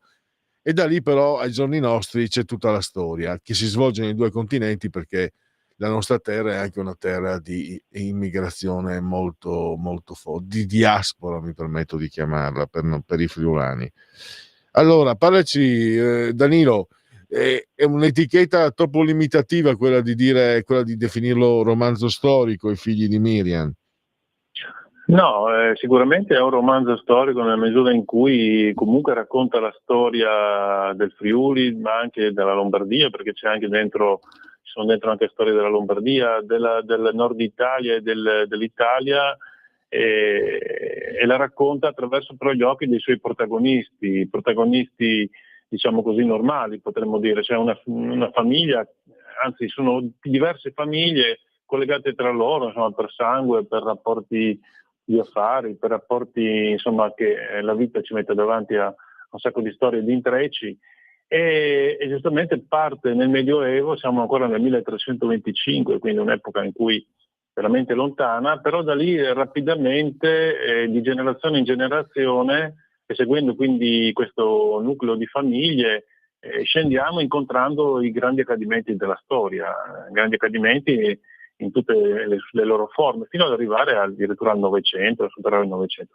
Quindi insomma è un romanzo storico, anche se c'è da dire che il filo conduttore non è un periodo particolare, ma scorre veramente per quasi 8 secoli, si può dire, la storia d'Italia e anche del Nord America, perché poi quando gli emigranti si trasferiranno in Nord America, in Canada, nell'America selvaggia, ancora nel Far West, perché siamo ancora al periodo in cui c'è la caccia all'oro nel Klondike, ci sono da costruire le miniere, da scavare le miniere d'oro, e c'è anche la storia del Nord America selvaggio, appunto, potremmo dire quello di Zona Bianca per capirci, fino al ritorno in Italia di questi migranti, perché alcuni di questi poi ritorneranno in Italia alla vigilia della Seconda Guerra Mondiale, e lì si racconta anche la Seconda Guerra Mondiale, cioè vista però con gli occhi delle persone normali.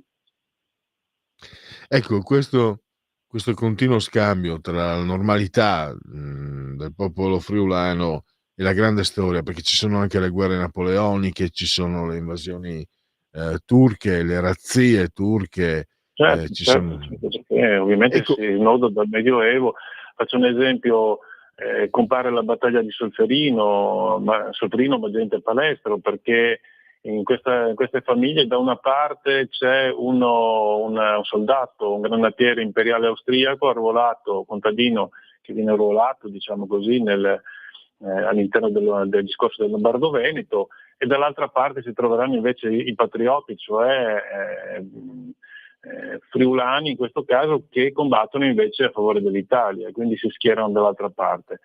E Solferino viene fatto un affresco proprio di quello che fu questa gigantesca battaglia che ha cambiato le sorti dell'Italia, e non solo, perché se a Solferino invece di prevalere i franco-piemontesi avesse vinto l'impero multietnico degli Asburgo, l'Italia non sarebbe mai nata, non come la conosciamo oggi, perché poco dopo il re francese Napoleone, anzi l'imperatore francese Napoleone III, nipote del famoso Napoleone Bonaparte, perderà la terza guerra con i prussiani, quella che è chiamata terza guerra di indipendenza, 1870, e finirà esule a Londra.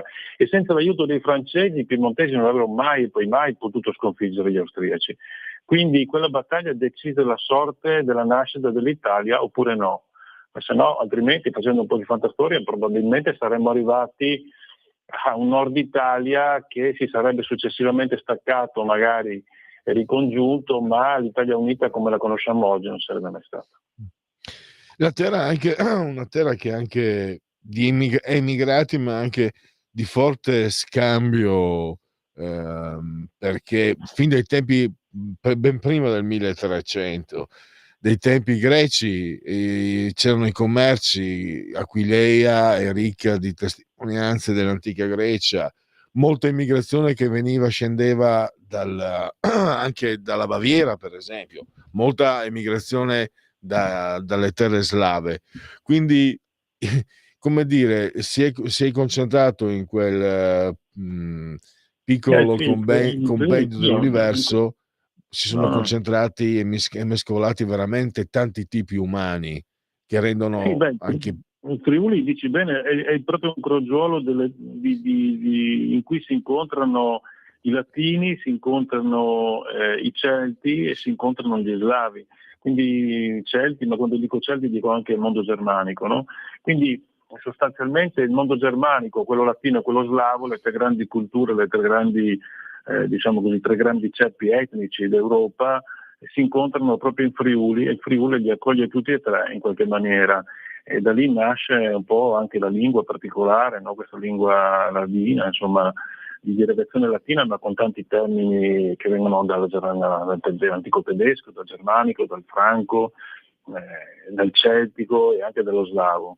E quindi insomma è una terra di intersecazioni, una terra che ha subito molte dominazioni, perché fin dall'inizio, dopo diciamo, l'arrivo dei Celti carni, poi ci furono i Romani, e poi via via gli Ungari, i Longobardi, ovviamente, che diedero una forte impronta al Friuli come al Nord Italia, e anche al resto diciamo, perché arrivarono fino a Benevento, insomma. Quindi, però i Longobardi furono molto importanti, molte parole, molti termini rimangono ancora quelle. Ma la cosa interessante, anche credo di dire del romanzo, sono le figure.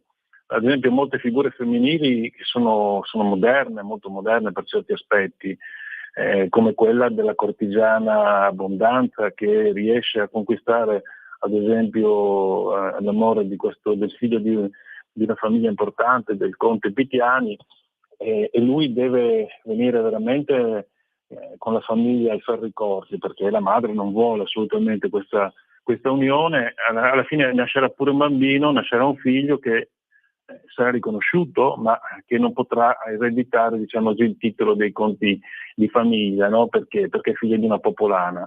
E quindi c'è questa storia di questa popolana che insomma viene tratteggiata anche diciamo, in profondità per il suo spirito e anche per la modernità che porta avanti l'idea di un giovane che vuole rompere con le vecchie regole del passato e guarda avanti verso quello che ormai, perché siamo nel Cinquecento, è il Rinascimento. Venezia in questo periodo è una capitale del Rinascimento, e da lì i bagliori di Venezia arrivano e irradiano anche il Friuli. e quindi portano anche delle nuove mode, nuovi modi di vestire, di pensare, di ragionare, una certa libertà anche nei costumi. E tutto questo viene vissuto perché attraverso ogni generazione sostanzialmente partorisce 1 o 2 capitoli, sono 63 capitoli, ma ognuno di questi capitoli è una storia e un racconto, è una storia e un racconto allo stesso tempo, che possono essere quindi letti sia singolarmente ma anche invece nel disegno complessivo di questo scorrere delle generazioni.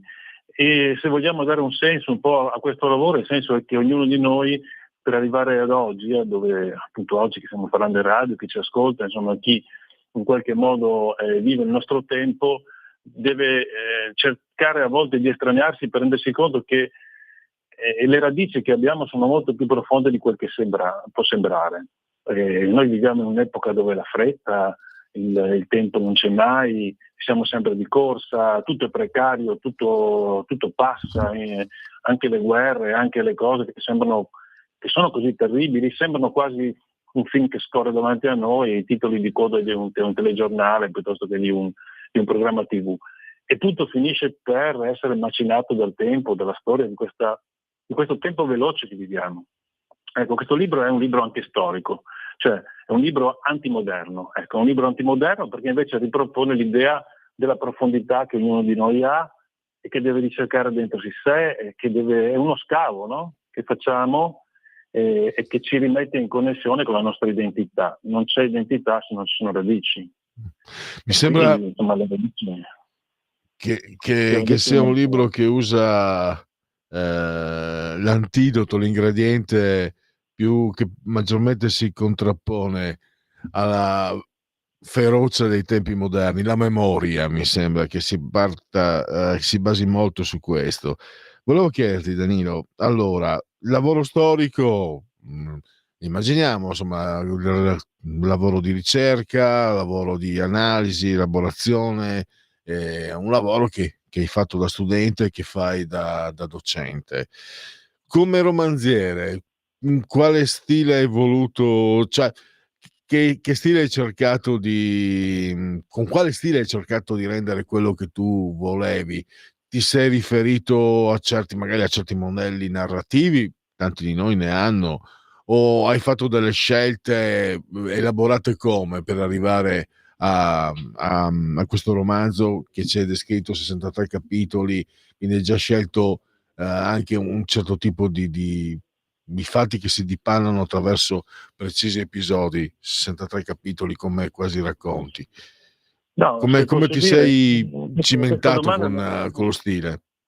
Questa domanda non me la sono fatta, non me la sono mai posta, non ho voluto cercare di individuare, cercare o imitare qualcuno, ho semplicemente raccontato le cose come mi sentivo di raccontarle, come mi sembrava che i personaggi chiedessero di poter dire. Ecco, se si può dire che lo stile è quello dei personaggi stessi, e quando trovavo questi nomi su queste carte corrose, ingiallite, consumate dal tempo, dai secoli che erano passati, magari scritte con la mano malferma di qualche notaio che oramai aveva un'età, no, aveva superato una certa età e faceva fatica anche a scrivere, sembrava che questi nomi, che queste persone, che queste vite vissute chiedessero di poter raccontare ancora una volta la loro storia, chiedessero di poter ancora una volta dire io sono vissuto, questa è la mia vita, questo è stato tutto quel che ho avuto. E quello che gli restava ormai erano solamente magari non tanti dati, pochi dati di un testamento, di un passaggio di proprietà, di un documento antico, magari secoli, che però testimoniava quello che erano stati. Quindi non mi sono posto il problema di che razza di stile o che tecnica devo utilizzare, racconto semplicemente le storie come loro me le raccontavano, come li sentivo dire.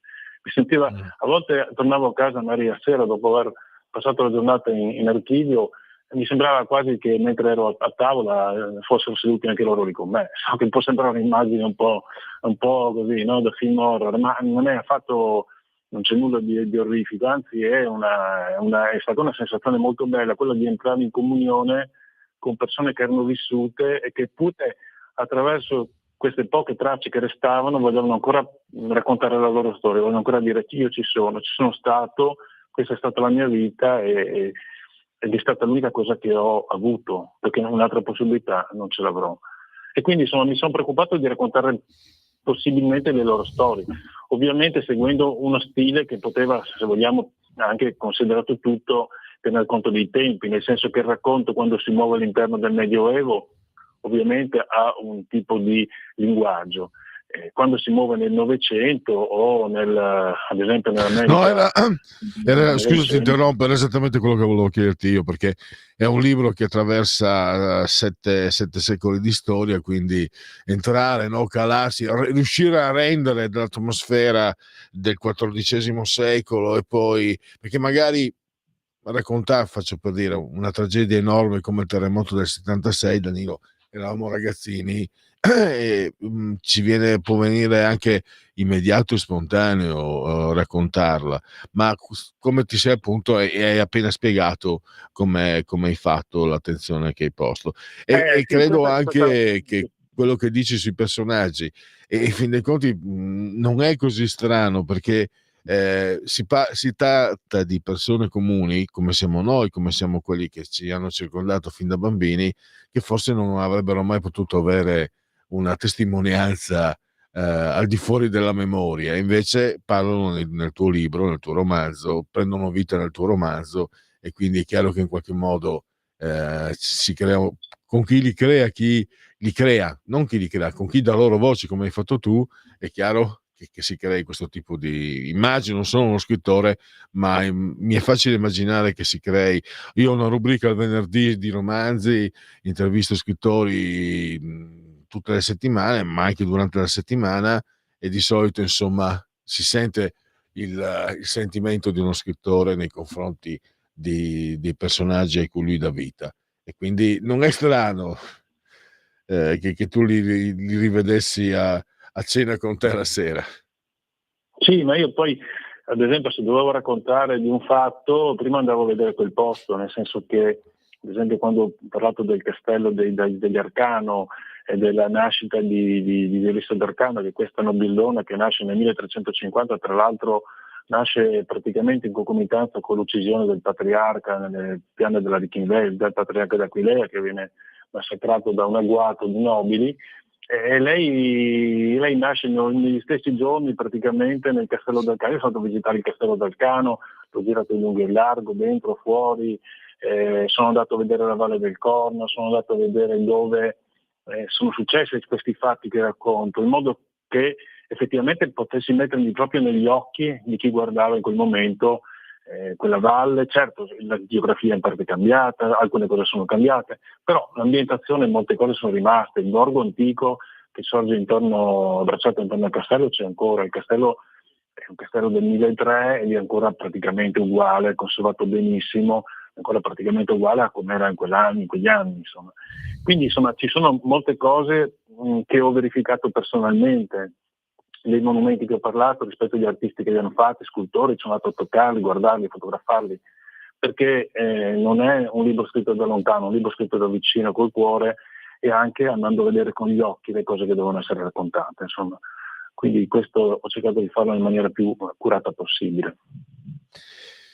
E mi chiedo, ci sarà un altro romanzo, ci sarà un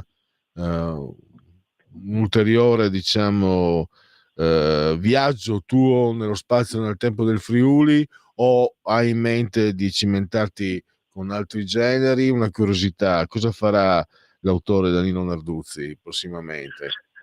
Beh, diciamo che tutte queste storie che sono raccontate in questo romanzo, come dicevo prima, possono anche essere lette in realtà come 63 racconti. Quindi lo stile del romanzo è uno stile che oscilla tra quello classico, diciamo analitico, molto descrittivo del romanzo, a quello più sintetico, veloce, rapido, sbrigativo, che va al nocciolo del racconto. Questo vuol dire che tutti questi racconti potrebbero in teoria diventare dei veri e propri romanzi anche loro. Ho visto e ho letto e ho conosciuto tante situazioni che mi interesserebbe sperimentare e verificare. Faccio un esempio. Nel 1812 Napoleone parte alla testa di un esercito immenso, 650.000 uomini, anche più, alla conquista della Russia. Tra l'altro partirà praticamente negli stessi giorni in cui no, Hitler partirà nella seconda guerra mondiale per l'operazione Barbarossa, no? Una serie che non c'era scremanzia da parte dei tedeschi. Entrambe quelle avventure finirono molto male. Gli italiani partecipano, i friulani, gli italiani partecipano a entrambe queste spedizioni, perché molte volte quando si parla della ritirata di Russia, degli alpini, insomma di tutte queste cose qui, si pensa appunto alla seconda guerra mondiale, ma ci dimentichiamo che almeno 5.000 tra friulani e lombardi parteciparono all'avventura di Napoleone, e di questi il 90% purtroppo rimase là, morì in quelle steppe ghiacciate, così come i loro pronipoti fecero poi, no? Nel 43, nel 44, nel 45. Quindi insomma questa avventura ad esempio con Napoleone, che poi viene ben raccontata in Guerra e Pace da Tolstoi in maniera così mirabile, l'avventura di questi italiani, di questi, diciamo, in Russia nel 1812 la trovo molto interessante e affascinante per una serie di cose. Potrebbe essere anche questo uno dei prossimi romanzi, dei prossimi lavori. Bene, noi sicuramente qui a Radio Libertà siamo a tua disposizione. Intanto lo ricordo ancora, I figli di Miriam, una storia vera che attraversa i secoli e 2 continenti. Editore inedita, collana narrativa storica, 18 euro, 334 le pagine, lo trovate online nelle librerie. L'autore invece lo trovate qua ai nostri microfoni, Danilo Narduzzi, che ringrazio davvero, e a risentirci a presto, Danilo. Grazie a te Pierluigi e grazie a Radio Libertà, insomma, per questa occasione, è stato un piacere stare con voi. Grazie, andiamo allora verso la conclusione, andiamo verso il termine di questa trasmissione. 14:58, vediamo se riesco a essere puntuale, vediamo se ci sono aggiornamenti.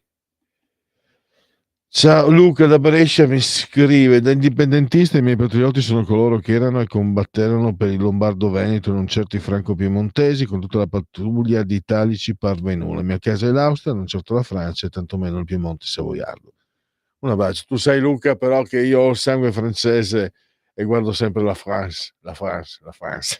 Però questa è la mia posizione, va benissimo anche mi va benissimo la tua puntualizzazione.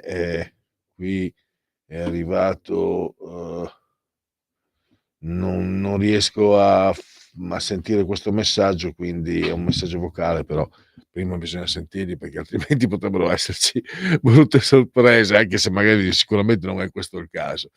Allora chiudo salutando e ringraziando Lorenzo il Magnifico sulla tolda di comando in regia tecnica, e ringrazio tutti voi che come ogni giorno avete scelto Radio Libertà.